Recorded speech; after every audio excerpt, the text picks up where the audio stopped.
The book gives this list for the things that are required if we're going to have quality. And if you think about a manufacturing system, this list makes perfect sense. In order to manufacture something, you need to have a design for what it's going to be. You need to have resources and facilities to do that.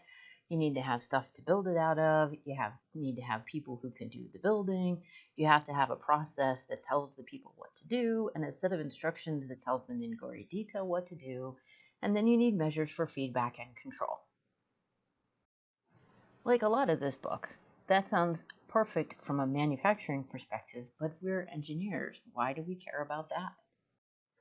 Well, for our hardware engineers, computer, electrical, mechanical, whatever, clearly the things that you design eventually are going to be manufactured, and you need to understand the process that the manufacturing people are going to be able to use to produce the devices you designed.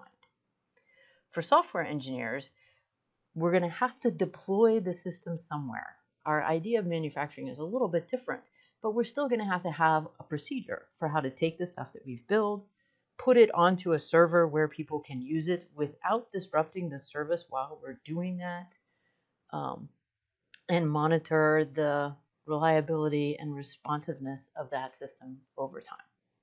So manufacturing does matter to engineers. But let's look at this list from the perspective of the engineering process. How do we know that we're going to get quality out of the engineering process? Well, other than that first thing, everything makes sense.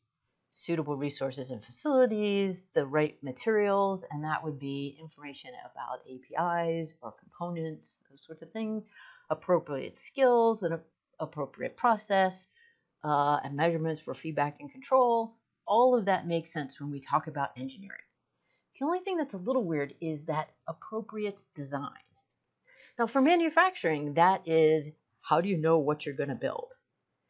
For engineering, that is, how do you know what you're going to build? But we call it something different. It's not a design. For engineering, it is the requirements. It is what are the things that we have to accomplish by the design. So this list works for manufacturing, but it also works for engineering. And that's true with 9/10 of what is in this book. There are 4 basic rules for process control. The first is you don't have a process that doesn't collect data. You don't collect data without doing analysis on it. You don't do analysis without making a decision.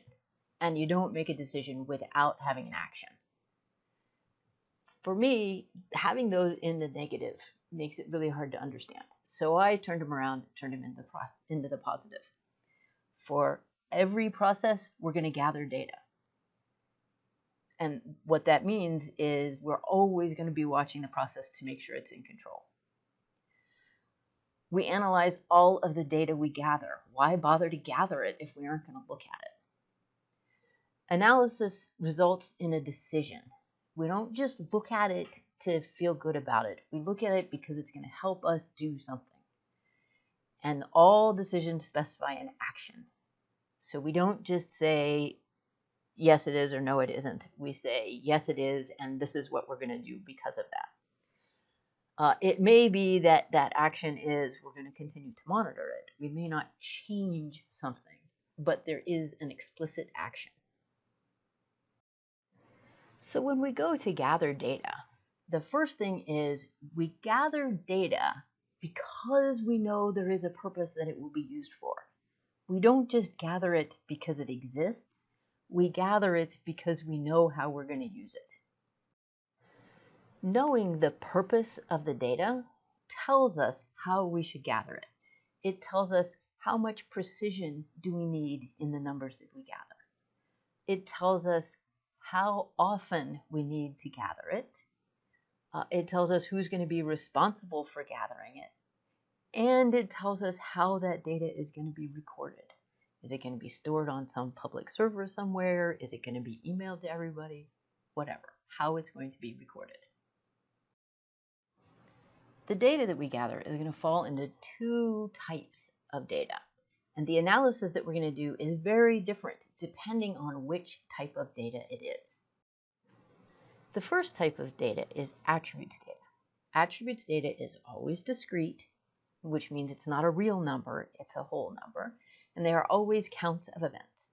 So it might be something like the number of defects found during a design review, or the number of conditionals in a method, the number of trouble reports reported by a customer. Those are events, and we can count those events. The other type of data is variables data. Variables data is continuous within the limits of the precision with which we can measure it. And so these are real valued things that you can measure. So they could be things like the width of a widget, the temperature of a component, the amount of memory footprint your program requires. The time that these become confusing, the one place that is often debated is lines of code. Lines of code is considered to be a count because we're counting the lines of code, but it's not a count of events. A line of code is not an event, it's just a thing. When we count lines of code, what we are really estimating is size of the system, and that would be a real valued thing. So lines of code would be variables data. So when we're deciding how to record the data that we gather, the first thing is we need to have a plan about how it will be used to make sure that we're recording it in a way that makes it easy to use it. And we need to not just record the value, we need to record the date, how we sampled it, precisely which instrument was used for measurement. If you're measuring something with calipers, you want to number your calipers and say this one was gathered with caliper number 3. Because you may be able to correlate variation to an error in a caliper. The method that you used to gather it, who gathered it, whatever information you can gather about how the data was gathered. Because what we want to be able to do is we want to be able to do analysis to show that no matter how it's gathered, the gathering is not what's causing the variability. It is the actual measurement that is the variability. Once you start gathering data, it may take a while before there's enough of it for it to be useful.